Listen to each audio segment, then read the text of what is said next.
El ingeniero José Saúl de los Santos Gómez es una de las voces más interesantes en temas de política industrial, nearshoring, competitividad e inteligencia estratégica en México. A lo largo de su trayectoria ha combinado la experiencia académica, el análisis económico y la participación directa en proyectos estratégicos tanto en gobierno como en organismos internacionales. Ha trabajado con instituciones como el BID, CEPAL y Naciones Unidas, además de haber ocupado cargos importantes en el gobierno de Baja California, impulsando proyectos de infraestructura logística y energética. Es fundador del Centro de Inteligencia Estratégica e Instituto Axis, desde donde desarrolla investigación aplicada y estrategias para entender hacia dónde se mueve la economía, la industria y las cadenas globales de valor. Además, ha participado en investigaciones sobre temas clave para el futuro de México, como semiconductores, industria automotriz, innovación, nearshoring y desarrollo de polos industriales. Sin duda, hoy tendremos una conversación muy valiosa sobre hacia dónde va México en materia de desarrollo económico, inversión y competitividad regional. Bienvenidos a un episodio más de Puente Aduanero, el podcast donde escuchamos experiencias y compartimos conocimientos de temas de comercio exterior, logística, fiscal, aduanero, entre otros. El día de hoy tenemos de invitado al ingeniero Saúl de los Santos, especialista en desarrollo económico regional, consultor de organismos internacionales como CEPAL, BID, PNUD, investigador en cadenas globales de valor, innovación e industria 4.0 y una de las voces más relevantes en temas de competitividad, logística y política industrial en México. Bienvenido, ingeniero. Muchas gracias, Cintia. Un gusto estar por acá contigo. Gracias por acompañarnos el día de hoy y a traernos tantos en tu visión estratégica de lo que pasa allá afuera. Ahorita hay un momento histórico en México y me atrevo a decir que en el mundo. Has estudiado durante años la evolución industrial y económica de México. ¿En qué momento histórico crees que estamos parados hoy como país, frente a fenómenos como nearshoring, semiconductores, relocalización industrial y tensiones geopolíticas? Pues entramos de lleno a un tema grande. Directo. Hoy, no, estamos en un momento de transición, creo yo, de muchos, o de reacomodo en muchos sentidos. Y no solamente porque en términos económicos hay una serie de presiones entre los grandes países, digamos, esta lucha por la hegemonía, por quién va a ser el líder y eso cómo lo va a lograr. Tiene demasiadas vertientes, y luego vamos a ahondar en algunas de ellas, pero veníamos curiosamente de quizá una década de empezar a hablar de otro ángulo, que nos estábamos acabando el planeta, y si la necesidad del desarrollo sostenible, y si el balance del desarrollo económico con el desarrollo digamos, social, ambiental. Y de alguna manera como que esos temas para muchos grandes actores se medio ponen en pausa. Venimos también de una pandemia y previo a la pandemia de esta tendencia marcada más desde Europa de industria 4.0, automatización, digitalización y de alguna manera también medio en pausa en el sentido de aquella propuesta y ahora brincamos a una propuesta donde inclusive lo totalmente virtual, inteligencia artificial y demás está al centro y no tanto lo físico como los robots, impresión 3D y estas otras serie de cosas. Sin embargo, el mundo material todavía sigue siendo totalmente relevante para todas las empresas de todos los países. Sin embargo, el medio ambiente también nos va a cobrar facturas y cada vez vemos que los incidentes, por ejemplo, climáticos de tormentas, huracanes y demás, son cada vez más abundantes, más frecuentes, más impredecibles. Entonces, toda esa agenda sigue siendo vigente, aunque en el momento quizás solo estemos hablando de China, Estados Unidos, de inteligencia artificial y todos estos problemas. Entonces, habría que pensar un poquito en este momento algo que se le suele llamar los cambios profundos. Es decir, más allá de lo que en un año, 2, 3, 5 se resuelva, ¿dónde están? ¿Cuáles son los grandes temas que van a reconfigurar al planeta de largo plazo, décadas hacia adelante? Y ahí hay una serie de cuestiones que no podemos pasar por alto. Llegamos a México. ¿Dónde estamos en México entonces en todo ese momento de la humanidad? pues venimos de un proceso de buscar avanzar hacia la democracia, hacia un balance más de justo el desarrollo social, inclusive más allá que lo ambiental, un tema de justicia social, productividad social, y todavía entendiendo qué significa eso y los actores reconfigurándose en torno a ello. Entonces, para dejarlo de una manera relativamente simple, diría, estamos todavía en procesos de transición y creo que todavía no estamos en el track, nos vamos a tardar años todavía en precisar la estrategia, en precisar la visión, en que los actores se acomoden, se entiendan los temas y podamos realmente plantear una agenda de desarrollo. Entonces es un tiempo para mí, desde una perspectiva, digamos, pues intelectual, muy interesante. Demasiado. Muy interesante, porque hay que entender estos fenómenos y luego cómo se cruzan y se combinan entre sí y se generan pues resultados, ¿no? Resultados, acciones, eventos alrededor de ella. Pues por ahí andamos, creo.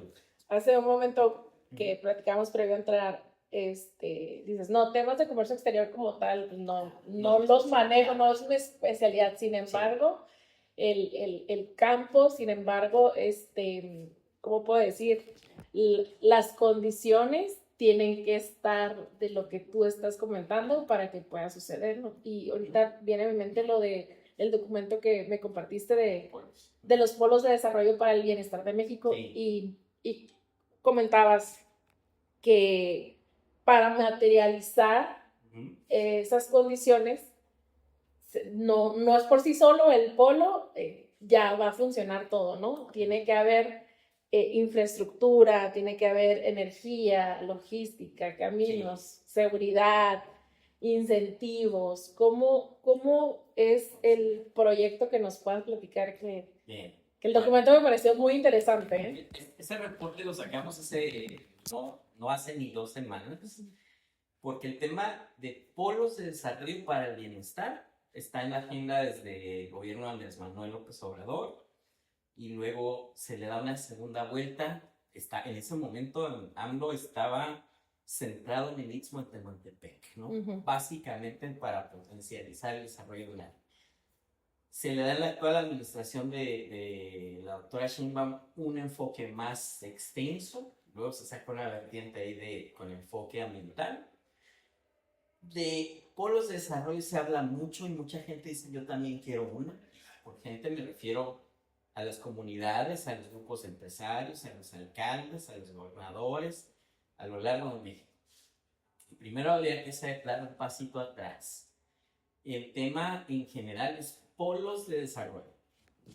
Y polos de desarrollo a nivel global es una estrategia que tiene pues, quizá más de 100 años. Y luego nosotros lo retomamos hace menos de una década, agregando el mismo tema de bienestar y hacemos la versión mexicana. Con Jorge Carrillo, un investigador de COLEF, ya falleció, gran amigo, gran colaborador. Tuvimos la oportunidad de hacer un capítulo para el handbook de polos de desarrollo y desarrollo económico de la Universidad de Oxford. Esto se ha hablado hace quizás 6, 7 años, está publicada, y básicamente lo que nosotros decíamos en México, estos polos de industrialización se dan de 3 maneras. Uno es el caso de las maquiladoras, las empresas IMEX, que llegan y de alguna manera se parecen más a un enclave, que son empresas que dependen poco de lo local, mucho de lo global. O sea, están más atadas a las cadenas globales de valor que al territorio local. Y hay una lógica de toma de decisiones foránea, etcétera, etcétera, etcétera. Luego tenemos casos como Monterrey o Nuevo León, de Jalisco también en gran medida, donde hay una propiedad local, estos corporativos, esta profunda interés o cultura industrial, inversiones fuertes y visiones más de largo plazo y mucho vínculo de familias, o sea, mucho vínculo social, arraigo social, tejido social detrás de las empresas. Luego tenemos lo demás, donde de repente se concentran en León o en el Estado de México, en algunos otros lugares, clústeres donde empresas chicas y medianas tratan de generar ventajas competitivas, pero detrás, digamos que el tejido social no es tan intenso y la inversión de capital tampoco lo es. Entonces, esto se da porque no hemos tenido necesariamente una política industrial, digamos, regida por el gobierno. Ahora de esto que hablamos, estamos hablando, sí, efectivamente, de que el gobierno toma, digamos, el liderazgo y dice, inclusive yo los voy a nombrar, los voy a certificar, les voy a dar el grado, el título de polo de desarrollo, porque eso te da acceso a una serie de beneficios fiscales. Y entonces ahí tenemos fiscales federales. Ahí tenemos un activo en términos de la estrategia de atraer inversión y desarrollar que antes no lo teníamos. Pero bueno, el chiste es en esta esquema de polos de desarrollo pensar primero en zonas que no están desarrolladas. De repente alguien dice, ay, ¿por qué no declaramos polo de desarrollo de ciudad industrial Tijuana o el parque tal o el centro de este municipio? No. La idea es tomar un predio unificado, un solo propietario, libre de gravámenes, que esté limpio para poder hacer un plan maestro de él, ¿no? Y entonces, cuando hacemos un plan maestro, cosa que el decreto de los polos de desarrollo no lo precisa tanto, habría que pensar cuáles son los activos que antes que estén las empresas le agregan valor al territorio, ¿no? Es decir, el territorio por sí solo, ¿cómo es competitivo?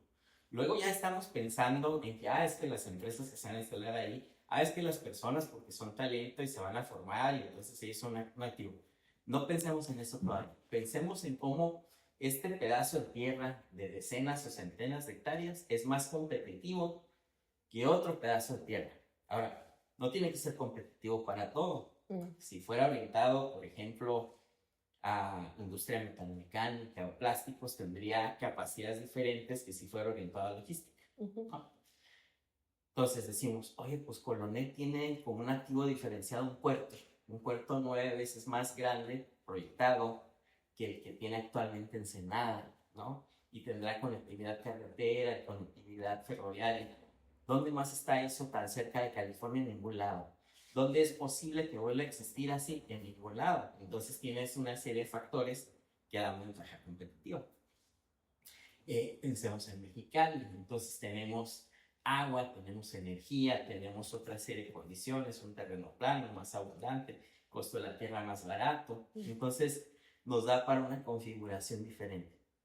Tenemos aeropuerto, entonces hablando de Tijuana, aeropuerto de carga, o potencialmente ojos negros, entonces en torno a activos diferenciados de esa índole, aquí justo en las costas hacia abajo, hace unos meses llegó uno de los nuevos enlaces globales de fibra óptica. Entonces, ahora, ¿qué hacemos con un internet de muy alta velocidad?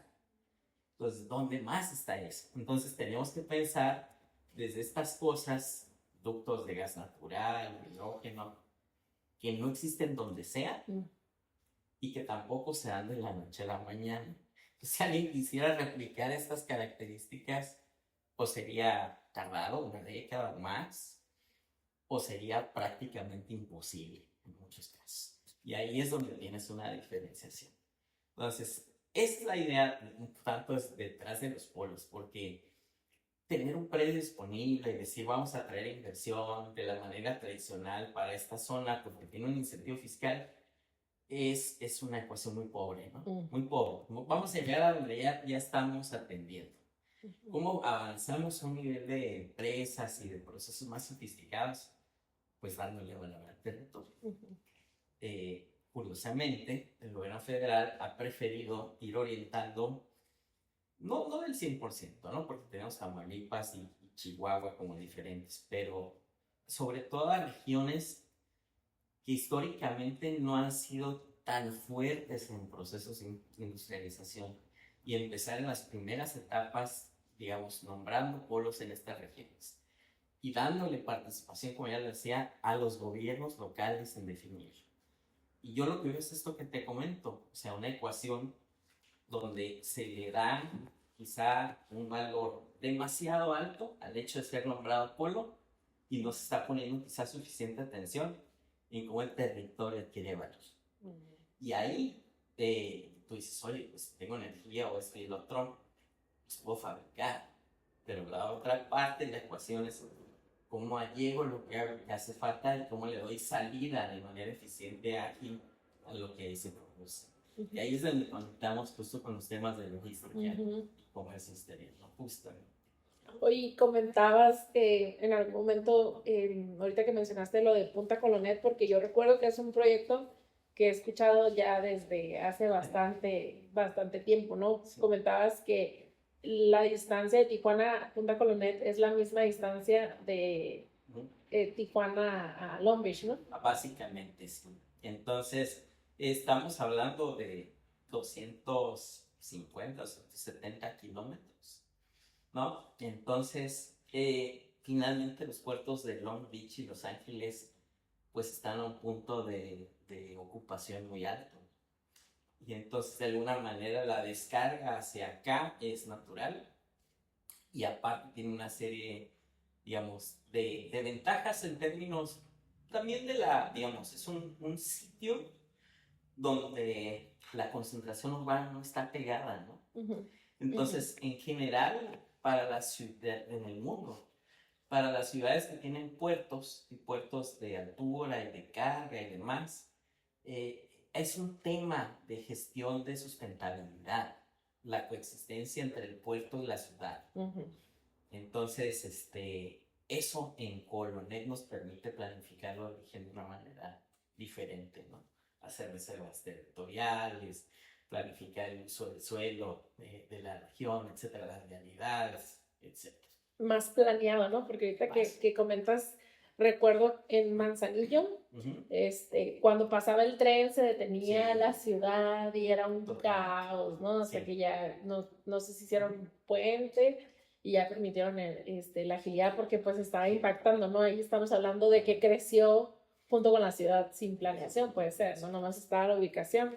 Justo hace dos meses, mes y medio, estuve en Manzanillo y vimos el nuevo proyecto de lo que va a ser en la laguna, a un costado donde actualmente está el puerto, y es un desarrollo que se planea también de muy gran escala, pero justo las grandes preguntas son, ¿y cómo vas a desarrollar las obras viales, ¿no? Para que esto sea funcional, ¿no? Estamos hablando de una escala mayúscula. Entonces, justo eso, con el NatBank que hemos hablado en el número de veces, no es privativo, pero al menos en la frontera norte de México, Estados Unidos, de nuestro lado, hay una carencia estándar de planificación territorial. Entonces, muchas veces la planificación territorial se hace en el sentido de la vivienda, hacia dónde va creciendo la mancha urbana y cómo llevamos servicios para allá, en el sentido de movilidad, cuáles son los bulevares, las calles y todo eso, pero no en el sentido industrial económico. Entonces, cuando metes esa dimensión, empiezas a decir, bueno, ¿y qué actividades va a haber? ¿Y qué tanta carga se va a mover? ¿Cómo la vamos a hacer que funcione dentro de la ciudad? Tenemos retos muy, muy importantes. Entonces, insisto, Polos da una solución parcial, diría yo, porque te habla de estos, digamos, polígonos, por eso la palabra polos, pero hay otras figuras, por ejemplo, los corredores. Entonces tenemos ya un corredor industrial de Panatecate. Y entonces ahí estás hablando de entre dos ciudades, una serie de habilitaciones, o el corredor desde Otay, Boulevard 2000 hacia Ensenada. Entonces, ¿y dónde están los puntos de descanso? O si estamos hablando, por ejemplo, en el futuro de camiones eléctricos o de hidrógeno, las estaciones de recarga. Entonces empiezas a ver necesidades de infraestructura, conectividad de datos a lo largo de una ruta, etcétera, por trazabilidad, por seguridad. Y entonces regresamos a lo mismo, formas de darle valor agregado al territorio, ¿no? Es justamente el tema. Híjole, qué interesante, porque a veces mucha gente desde la ignorancia, me incluyo, puedes pensar, ay, aquí lo deberías de hacer, sí, espérate, pero pues hay muchas condiciones que afectan el desarrollo de lo que se quiere potenciar, ¿no? si cuando te metes a los detalles de cualquier proyecto de esta índole, resulta, por ejemplo, si hablas del corredor, pensemos para complicarlo más, que a Tecate, por Tecate, por la zona industrial, Tijuana, Rosarito por el Boulevard 2000, Ensenada. 4 municipios por los que tienes que transitar permisos de construcción, ¿no? Con reglamentos diferentes, ¿no? Más lo que confiere el Estado, más si tu ducto vía cruza por un ducto de Pemex, por un cuerpo de agua, por qué sé yo, una serie de autoridades más sobre las que tienes que ir revisando y validando que tu derecho de vía funcione. No es sencillo. Entonces, es la complejidad de esto que en términos, digamos, generales, pues le llamamos infraestructura crítica. Son activos de esa índole, diferenciados de uso específico, que se toman años a veces en desarrollar, que cuestan mucho dinero y que no se pueden reubicar. Entonces, a diferencia de procesos industriales y otras cosas, esto lo construyes para ese uso, para esa aplicación y ya se quedó ahí, ¿no? Sí, son diferentes condiciones, ¿no? Y yo recuerdo de cuando de repente que la gente he escuchado que dice, no, deberían de transitar el transporte de las maquiladoras en las noches, como, Claro. a ver. No, pero sí, no lo hace totalmente. Entonces, si llegas a un momento de caos vial y que la saturación no te permite, hay regiones que por norma lo hacen. Y podría ser el caso de Baja California en gran medida. Entonces, problemas de Tijuana, sobre todo Tijuana, ¿no? Por la alta concentración, 60% de la industria y de la economía del Estado. Al no tener la infraestructura, aún con las inversiones, el ritmo de crecimiento es tan acelerado que es difícil ponerse a la par y superar. Entonces, tú dices, esta es la necesidad. Eso se llega ahí cuando estás llegando, esto ya va acá. Entonces, no descartemos eso, ¿eh? No descartemos eso como una posibilidad. Y de nuevo, habría que ver eso como la oportunidad de nuevos sistemas de gestión, de uso de tecnología, de diseño. De todo lo que involucra hacer eso, no nada más el cambio, ¿no? También las empresas, los turnos, la gente, lo que trabajas, todo eso. Me gusta ver mucho las capas que hay detrás de una sola cosa, ¿sabes? Tienes que pensar también en el caso local de Otay-2, ¿no? Entonces, eso y luego se como ahora que viene el tema de la tercera garita, ¿cómo nos va a afectar? Pues, exacto, es un reacomodo. El reacomodo, sí, la palabra correcta, ¿no? Exacto. Y hay un parámetro que no nos gusta ver, que se llama, no sé, el turismo es más común, capacidad de carga, o sea, hasta qué nivel, si tú vas a Machu Picchu, dicen aquí entran tantos miles de visitantes al día y uno más. Oye, pero sí caben, sí, pero empiezas a generar problemas, ¿no? Así como implica el tema de los baños, de la basura, de la movilidad, de los accidentes, protección civil, el deterioro. La gente, como está tan saturada, deja de caminar por la banquetita y se sale y empieza a pisar plantas y a deteriorar otras cosas. Entonces, claro, los sistemas a un nivel de diseño tienen una cierta capacidad. Lo que pasa es que es complejo primero determinarla. ¿Quién determina cuál es la capacidad industrial de Tijuana? ¿Y quién lo norma? ¿Quién dice, ya, hasta aquí, tú sí puedes crecer, tú no puedes crecer? Son temas muy difíciles de implementar.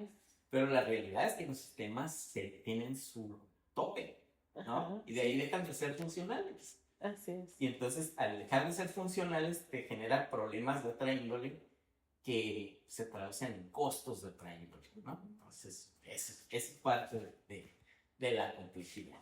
Y ¿cuál es la solución?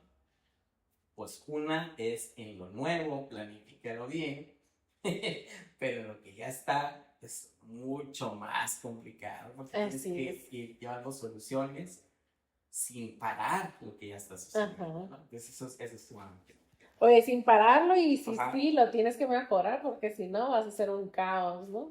Es el baile. Lo sabroso es sobre lo nuevo, sobre Ajá. lo planeado, lo que vas a empezar a planear. Y por ejemplo, yéndonos al tema de Baja California, que es una región dinámica en el tema de manufactura avanzada y de exportación. Desde tu perspectiva, ¿qué tiene esta región en otros estados que aún no se logra consolidar? Que tiene Baja que no logra consolidar. Bueno, siempre el tema es con quién te comparas, ¿no? Entonces, si tú dices, Baja California se compara con otros estados de México porque estamos en el contexto regulatorio general del país, bueno, pues más o menos parejo. Pero si ya nos empezamos a comparar con otros países y demás, pues va a haber otros factores que no tenemos que hacen media no válido la comparación de todo, ¿no?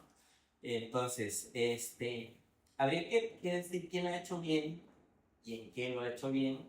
Querétaro y Jalisco, por ejemplo, han apuntado de manera precisa apuestas aeroespaciales, de energía, no tanto de energía, más bien aeroespaciales, de logística, creo, de electrónicas, todas algunas otras cosas. Una de las cosas que a Baja le falta, quizá, tiene que ver con que tenemos, con la complejidad detrás de que tenemos diferentes municipios significativos. Si tú vas a Nuevo León, casi todo está en la zona metropolitana, lo mismo sucede en Guadalajara. Aunque te dices, oye, pues Vallarta, pero sí, esto es turismo. No, esto es otra cosa. Entonces, casi en la mayoría de los lugares está concentrada. En Baja tenemos Tijuana muy fuerte, Mexicali muy fuerte, Tecate participa y Ensenada participa, digamos, en industria. Pero tenemos demasiados actores que no terminan de sentarse a la misma mesa y alinear una visión. Nos tocó hace unos años hacer una serie de proyectos en Puebla en torno al sector automotriz, autopartes, plásticos. Entonces, ¿a quién invitas? Al gobierno del estado, invitas a Canacintra, invitas a Volkswagen, invitas a Audi. Y ya, con 4 personas puedes revisar, decidir, y sabes que detrás de ellos van a estar los tomadores de decisiones y puedes establecer una agenda. En Baja, por ejemplo, tenemos diversas Canacintras, asociaciones de maquiladoras, por ejemplo, de TAI, las INEX son la costa, INEX mexicana, tenemos los clústeres y tenemos a los municipios y otra serie de actores. Entonces es muy complejo tener mecanismos de gobernanza. ¿Va? Entonces, ¿cuál es la prioridad? Entonces, de repente se vuelve tan crítico que todo el mundo te dice movilidad es la prioridad, o empleo es la prioridad, o cruces fronterizos es la prioridad. Pero en el momento de que dejas de ser crítico y regresas a un estado más o menos, ya no es tan fácil precisar la agenda. Si son los grandes temas, así los vamos a trabajar, tal gente se va a acercar, pues hay un tema entre la gobernanza. Hay otro tema en que justo porque está distribuido entre los municipios, hay muchas necesidades diferenciadas. Clima en Mexicali, densidad en Tijuana, en fin. ¿Qué más nos falta? Yo creo que lo que se está haciendo tiene que ver mucho con este tema de infraestructura.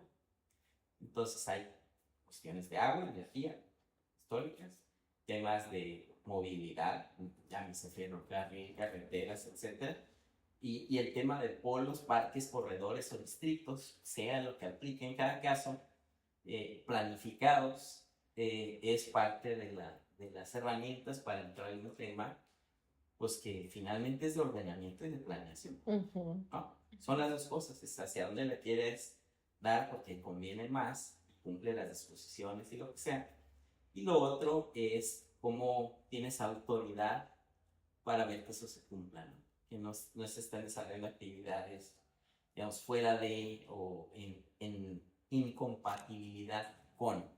Y ese es un tema muy, muy grande, compatibilidad. Agarras un pedazo de tierra dentro de este espacio grande y aquí pones algo. Aquí pones algo que es depósito de combustibles o aquí pones algo que es industria. ¿Qué puedes poner enseguida y qué no? Habitacional, salud, deporte o no. Eso va más separado. Y si allá está deporte o área natural, ¿qué puedes poner enseguida? Pues resolver las compatibilidades es importante. Entonces, Claro. cuando tú ves en una zona como Tijuana, tantos usos mixtos tan seguido, ¿no? Dices, aquí está la industria, pero alrededor hay casas. Aquí está el comercial, pero alrededor está, qué sé yo, otro tipo de actividad. Es porque el tema de compatibilidad no se ha resuelto, ¿no? No se resolvió, ¿no? Complejo también. Muy bien. Ay, qué interesante, Inge. Todo lo que nos estás platicando y desde esa visión que no está por encima, ¿no? Que tiene que considerarse todo. Me encanta. No, es que es de fondo, o sea, es de fondo. Sí. Finalmente te pegan la cara cuando ya quieres desarrollar algo. Tú inviertes pues todos tus sueños a algo, pero no tienes control de lo que sucede enseguida de ti. Claro. No sé. Sí.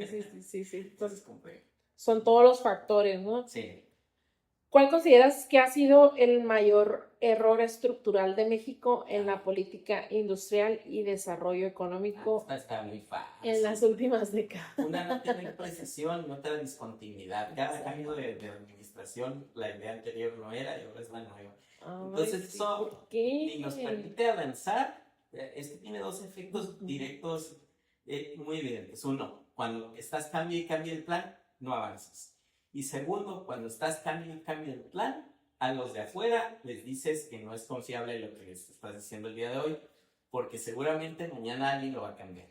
Entonces tiene dos impactos muy significativos, ¿no?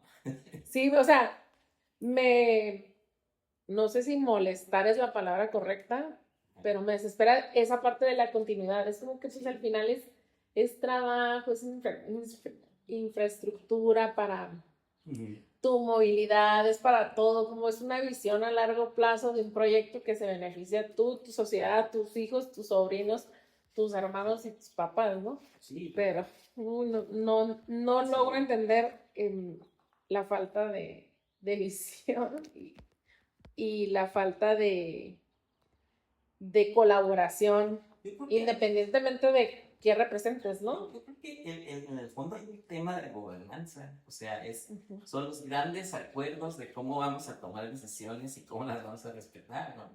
Son grandes acuerdos, no son los acuerdos específicos, ¿no? Sin decir, oye, pues, tal grupo, tal comisión, tal esto, tuvo a quienes tenían que opinar y ellos decidieron. Pues a menos que en la práctica nos damos cuenta que va totalmente mal y regresa esa misma comisión a reevaluar, tienes que continuar. Ajá. No sé. Sí. Va a ser el dream job. Muy bien. En realidad, sobre el nearshoring, ¿no? Que es el tema que en muchos foros, en muchos lugares se está hablando y tiene que ver con todo esto que estás platicando, que es una gran oportunidad para México, ¿no? El tema del nearshoring.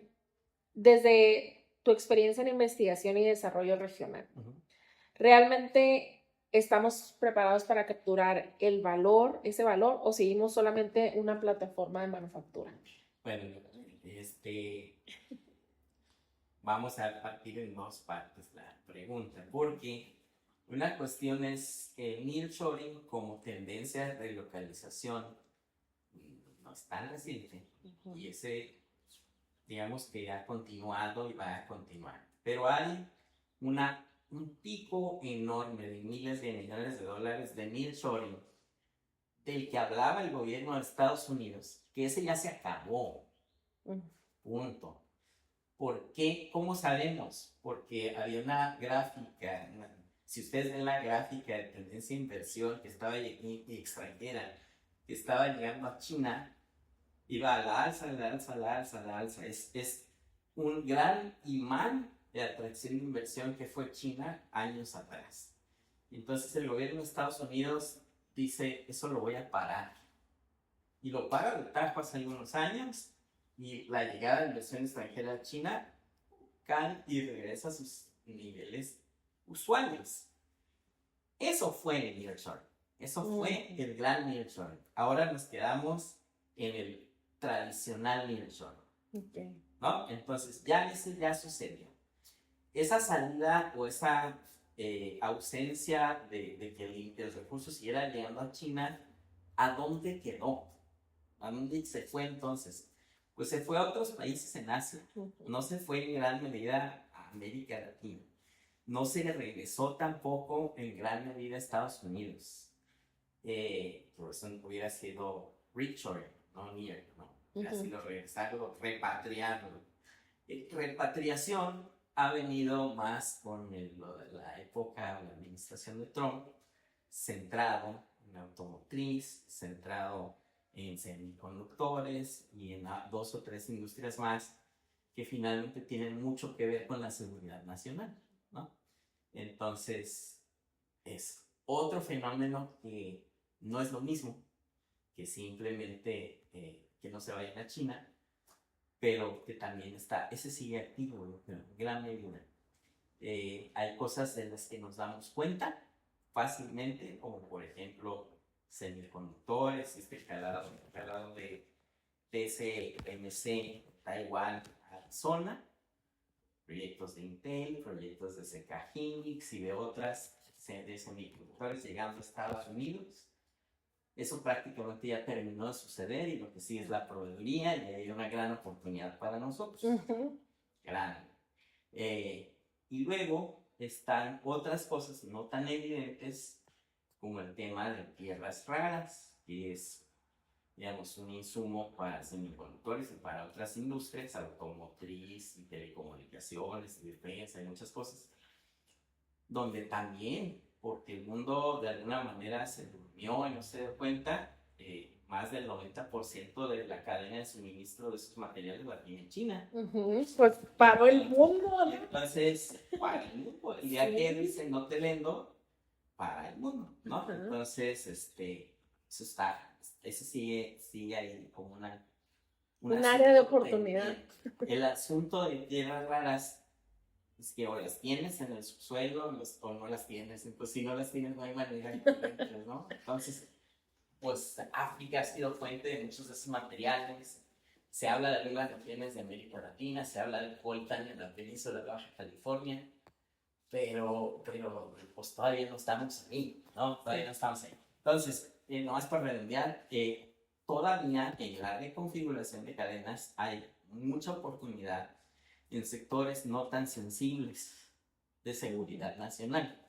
Y el más evidente para nosotros por el liderazgo, por lo que ha sucedido 2 décadas, digamos, es dispositivos médicos y lo que va alrededor de eso, ¿no? Pudiera ser en algún punto, seguridad nacional, gracias. Pero no, ahorita no en esa magnitud. Pues ahí está un campo, en la espacial hay otro campo también interesante. Y entonces, para bajar el punto de enfoque, en qué eslabones de todas esas cadenas, vamos a generar fórmulas competitivas. Si el eslabón que quiero traer demanda mucha energía en mucho espacio, bla, bla, bla, pues a lo mejor la mejor apuesta es Mexicali. Y si el eslabón que queremos traer demanda mucha logística de comercio exterior y, digamos, la llegada, bla, bla, bla, a lo mejor Colombia, y si demanda mucho personal especializado y demanda una cruce con un área muy dinámica que tenga servicios especializados del otro lado, pues es Tijuana, ¿no? Entonces, este tema también de ver qué nos conviene en dónde, en vez de competir entre nosotros, pues es, de nuevo, parte de la agenda, ¿no? Que no es lineal, ¿no? Que es buscar en qué parte y cómo se acomodan, claro. En relación a, ya que has investigado sobre la implementación de tecnologías de la industria 4.0 en Baja California, ¿cuál será el reto? ¿Tecnología o la transformación del talento humano? Pues ahí el tema es que finalmente nuestro rol primero es asimilar las tecnologías. Y eso es un tema de talento.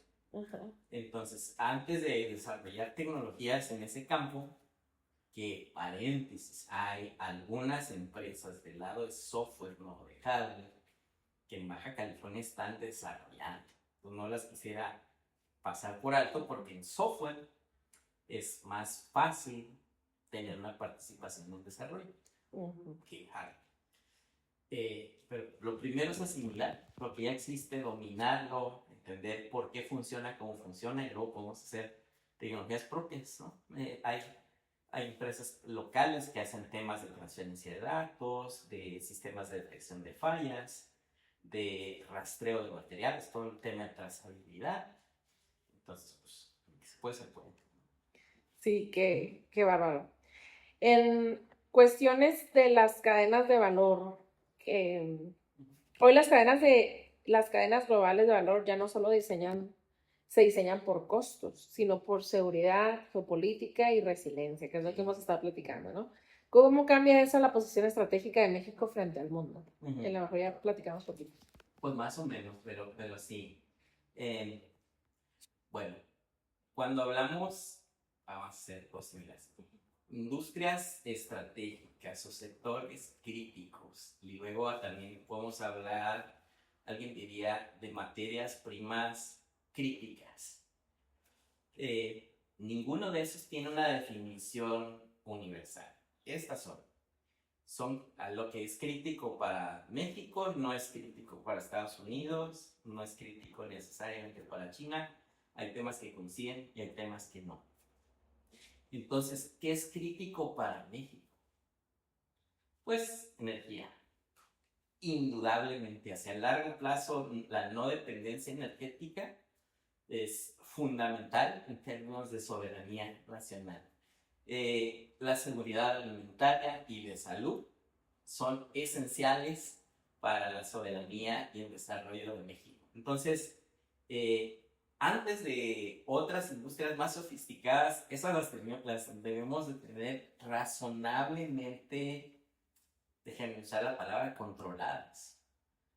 Tenemos actores seguros a cargo de ellas, inversión que está fluyendo, es dinámica y tiene marcos regulatorios favorables, balanceados, etc., ¿no? Entonces, tenemos que precisar ya. Yo creo que el gobierno federal lo tiene claro.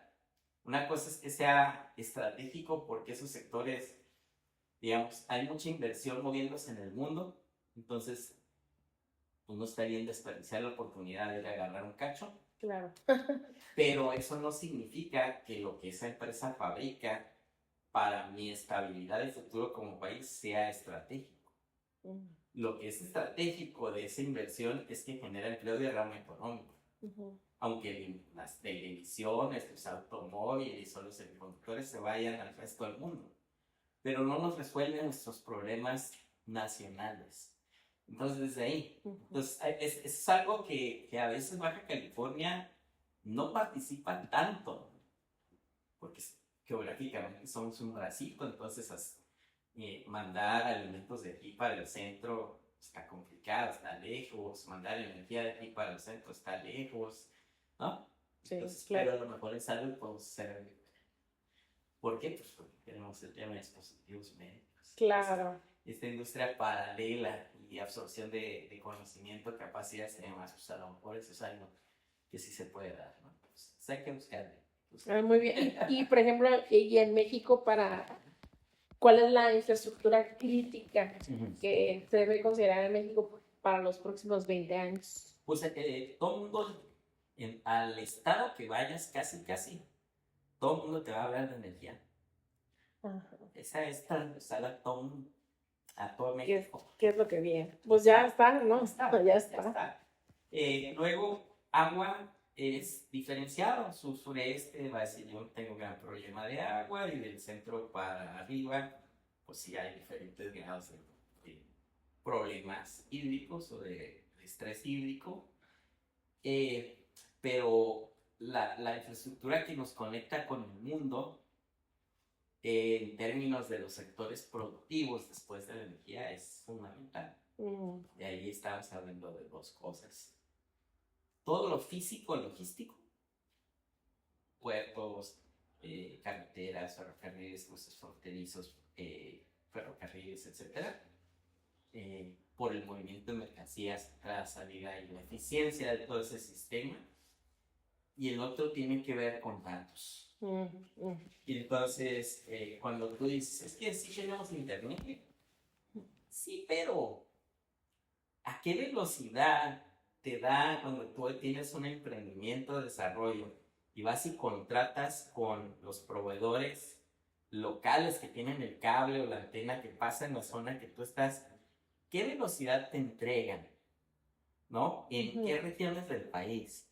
Y cuando lo comparas con qué velocidad te entregan en Tijuana, con qué velocidad recibe alguien en España, o en India, o en Estados Unidos, resulta que hay brechas tremendas. Sí. Entonces, si tú estás corriendo un programa, haciendo algo y estás conectado, y por la diferencia de velocidad de conexión, tu competidor en otro lugar va a hacer el doble de rápido los procesos, no porque sepa más que tú, sino porque su infraestructura de telecomunicaciones es el doble de rápido que tú. Entonces, él produce en sus 8 horas el doble, digamos, en términos, no es así, pero por referirlo de alguna manera, que tú. Porque tiene la infraestructura para salir y accesar el doble de rápido. Entonces, el tema no es cuántas personas tienen computadora acceso a internet, sino la velocidad de internet. Y ahí tenemos deficiencias. Y entonces ahí habría que pensar otra vez en polos. Y si tú dices, oye, voy a poner los data centers, ¿dónde los voy a poner en México? Pues los voy a poner en Querétaro. Entonces Querétaro necesita resolver temas de infraestructura eléctrica, necesita resolver temas de conectividad. Entonces tampoco se trata de dotar de fibra óptica de alta velocidad todo México. Claro. Sino los polos donde vas a desarrollar algo que dice. Claro. Entonces ahí está el tema. Entonces, para nosotros tenemos un enlace que cruza por acá, que fue de los primeros de alta velocidad, que entra por California, que el nodo estaba en CICES, y luego tenemos esta otra fibra que llegó por la costa de Rosarito, que todavía muchos no entendemos para qué, dónde desatora, digamos, un nodo importante, pero ahí está. Entonces tendríamos que revalorar como un activo nuestra conectividad. Y entonces decir, oye, si yo puedo ofrecer alta velocidad de internet, ¿qué puedo hacer que otros no pueden hacer? ¿No? Entonces está otro tipo de jugadas. No está. Sí. Me gusta escuchar que hay trabajo, hay oportunidades, ya hay una visión y es bien importante, ¿no? De que sepan que hay una visión sobre lo que está sucediendo, ¿no? Que están dormidos en sus laureles y a ver qué pasa, ¿no? En realidad se está trabajando bastante. Mira, yo creo que mucha gente está trabajando, pero a veces hay que dar como el pasito atrás, ver un poquito más amplio y más a futuro, ¿no? Porque a lo mejor, diciendo lo que sea, está la fibra óptica, pero no está la energía en ningún lugar, entonces hay que hacer el otro proyecto para cerrar la pinza, ¿no? Entonces ese es el tema, ¿no? Ay, muy bien. Bueno, y para concluir en esta amena entrevista, me gustaría preguntarte, después de tantos años estudiando desarrollo económico, innovación y transformación industrial, ¿qué sigue emocionándote del futuro? No, pues ya te decía al inicio, es un momento intelectualmente muy reparador y muy interesante. Para hacer cuenta, mi trayectoria empieza enfocándome en empresas, en competitividad y estrategia de empresas, sobre todo industriales. Y después de ver empresas, hace como 20 años empecé a ver sectores, sector médico, aeroespacial, entonces ves cadenas y ves el conjunto, entonces ya no se trata de que a una empresa le vaya bien porque el eslabón más débil de la cadena es el que le pone la velocidad a todos, ¿no? Entonces empiezas a ver estrategias en un sentido de cadena y luego lo más reciente para mí fue verlo en el sentido de territorios más amplios, ¿no? Entonces empiezas a ver, como te decía, la tierra, la infraestructura y todo lo demás. Y dentro de todo esto, digamos, la última conjunción de cosas para mí tiene que ver justo con infraestructura crítica. Es para mí el tema central de mi interés profesional ahorita. Es conocer más y participar más en proyectos relacionados a infraestructura crítica. Aparte, muy bonito, son muy complicados, son pocos, son de largo plazo, son de mucho dinero. Entonces, si logras entrar ahí, son proyectos que también profesionalmente te permiten desarrollarte muy bien. Ese es uno. Y otro tiene que ver con retomar los procesos de análisis prospectivo. Y entonces la IA se está volviendo muy grande y todavía falta mucho por desarrollar. Mi gran queja ahorita es censura. Entonces de repente ahorita estoy pagando 3 o 4 licencias de diferentes soluciones de IA. Y a veces configuro un reto de análisis de algo y se lo pongo a diferentes, a ver qué me rebota. Y de repente a algunas les preguntas temas sobre semiconductores o sobre las industrias de las empresas que están detrás de ella. Y te contestan mal. Y les corriges y inclusivamente te responden mal. Entonces, sí se percibe que hay cierta censura, cierta arbitraje de lo que la IA te responde cuando tocas temas sensibles. ¿Sí? Claro. Pides cosas genéricas, no pasa nada, pero bueno, ahí hay un trabajo importante. Entonces, regresando nada más, el tema es cómo hacemos escenarios a 5, 10, 20, 30 años para industrias o para regiones. Es digamos, mi gran reto, que ya hemos hecho cosas de esas, pero hacerlo todavía más potente, ese es como mi gran interés profesional. Ay, muchísimas gracias, ingeniero. Qué plática tan amena, la he disfrutado bastante, me llama mucho la atención, no esperaba como tanto el detalle de tantas esas capas, de todo lo que platicamos. Te agradezco tu tiempo y me encantó. Muchas gracias por venir a Puente Aduanero. A ti, muchas gracias. Gracias, nos vemos. Síganos en todas nuestras redes sociales. Adiós.